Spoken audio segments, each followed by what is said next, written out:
अभी अभी हाल ही में तो खमेसर आया था इस कस्बे में। ऐसा कस्बा जो धीरे धीरे शहर का रूप ले रहा था। इधर उधर दूर दूर तक निर्माणाधीन बिल्डिंगें बिखरी पड़ी थीं। कहीं कहीं आसपास में कई सारी बिल्डिंगें बन रही थीं, तो कहीं कहीं एकदम से सन्नाटा पसरा था।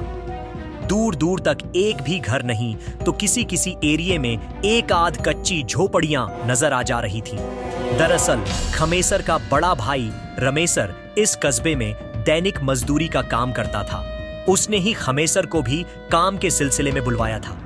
खमेसर बीए पास था और उसके भाई ने उसे बताया था कि इस कस्बे में उसे सुपरवाइजर की नौकरी मिल जाएगी, और इसके लिए उसने एक दो लोगों से बात भी की थी। जून की तपती दोपहरी में खमेसर साइकिल दौड़ाता हुआ भाई द्वारा दिए पते की ओर भागा चला जा रहा था। उबड़ खाबड़ रास्ते पर वह तेजी से साइकिल चला रहा था।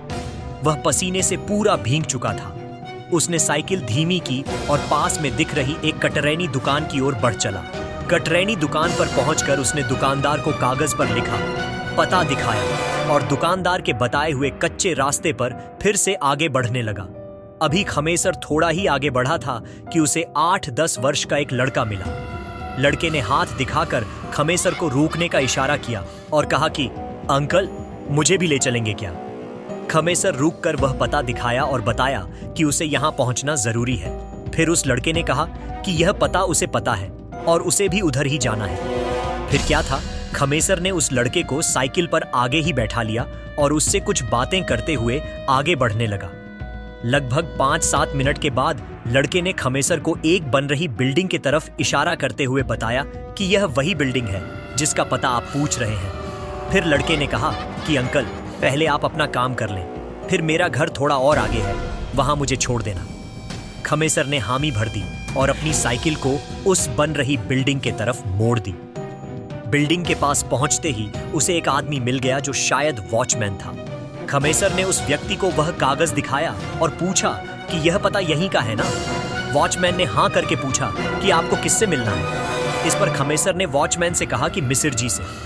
वॉचमैन ने कहा कि मिसिर जी तो यहीं थे, पर अभी निकल गए, अब वे 1 घंटे के बाद ही मिलेंगे। कोई बात नहीं, मैंने फिर से 1 घंटे में आ जाऊंगा। जब मिसिर जी आ जाई तो आप बता दीजिएगा कि रमेसर का छोटा भाई खमेसर आया था। मैं जरा इस बच्चे को इसके घर पर छोड़कर आता हूं। वॉचमैन ने पूछा कि किस बच्चे को? इस पर खमेसर ने उस 8-10 वर्षीय बच्चे की तरफ इशारा करते हुए कहा कि इसे। वॉचमैन को थोड़ा अजीब लगा क्योंकि उसे कोई बच्चा दिखाई नहीं दे रहा था, पर उसने बात को टालने के लिए कह दिया कि ठीक है, जाओ, पर 1 घंटे तक आ जाना, क्योंकि मिसिर जी आने के 2-3 घंटे बाद फिर यहां से निकल जाएंगे। खमेसर हामी भरते हुए साइकिल मोड़ने लगा। अभी भी वॉचमैन मुंह सिकोड़ते हुए खमेसर को देखे जा रहा था। खमेसर बच्चे के बताए हुए रास्ते पर फिर से साइकिल दौड़ने लगा। लगभग 20-25 मिनट साइकिल दौड़ने के बाद वह एक सुनसान इलाके में पहुंचा। इस इलाके की जमीन पूरी तरह से ऊबड़ खाबड़ और जंगली थी। जगह जगह झाड़ियां आदि उगी हुई थीं। कहीं कहीं कुछ छोटे बड़े गड्ढे भी थे। खमेसर ने कौतूहल से उस बच्चे से पूछा कि क्या तुम इस इलाके में रहते हो?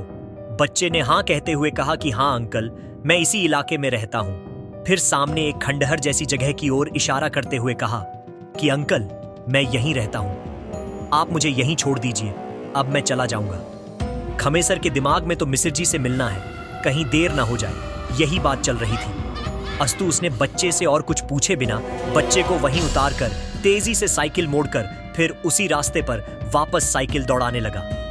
20-25 मिनट साइकिल दौड़ाने के बाद वह फिर से अपने पते पर आ गया। वॉचमैन ने बताया कि मिसिर जी आ गए हैं, और इतना कहते हुए वह उसे लेकर उस बन रही बिल्डिंग के अंदर पहुंचा।